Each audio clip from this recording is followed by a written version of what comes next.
దృష్టించమని అడుగుదాం. అందరం కూడా సేవకులైన వాళ్ళందరూ కూడా దేవా మా దేశమును చూడండి బాబు, మా దేశ పరిస్థితులను మార్చండి అయ్యా, మా దేశంలో సువార్త అనేక ప్రాంతాలకు అందాలయ్యా, సువార్త ఎరగని ప్రజలు ఉండకూడదయ్యా.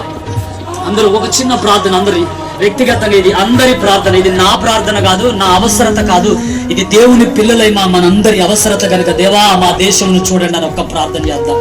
సేవకులకి మనం సమయం ఇచ్చే ముందు ఒక 2 నిమిషాలు కమాన్ ప్లీజ్ అందరు నోరు తెరిచి ఒక చిన్న ప్రార్థన.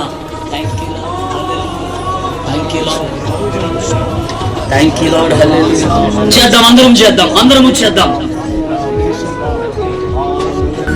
సుమారుగా 2373 మంది పీపుల్ గ్రూప్స్ ఉన్నారట. అందులో ఇప్పటికీ కూడా 2135 గ్రూప్స్ ఇంకా సువార్త అందలేదట.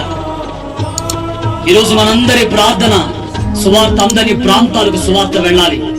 సత్యదేవుని గురించినటువంటి అవగాహన అనేకులకు రావాలి. ఒక చిన్న ప్రార్థన సేవకులారా, ఒక చిన్న ప్రార్థన.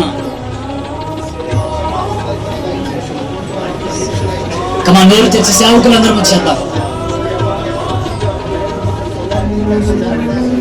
భారతదేశాన్ని లేవనెత్తండి ప్రభువా, అందులో మమ్మల్ని కూడా వాడుకోండి నాయనా.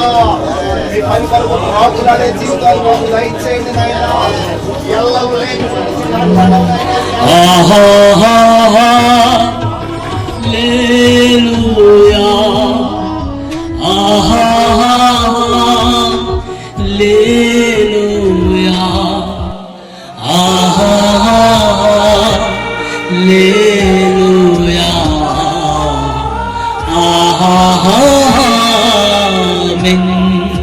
చెప్తాం ఈ మాట అందరం.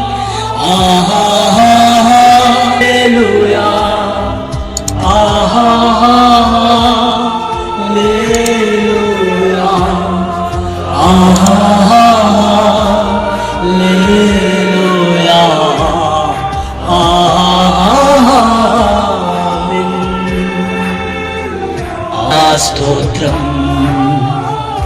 అల్ఫా ఒమేగా స్తోత్రం. కమానందరం చెప్తామా? ఆమేన్ అనువాడ స్తోత్రం అల్ఫా ఒమేగా స్తోత్రం. అగ్ని జ్వాలల వంటి కన్నులు గలవాడ అత్యున్నతుడా స్తోత్రం. అగ్ని జ్వాలల వంటి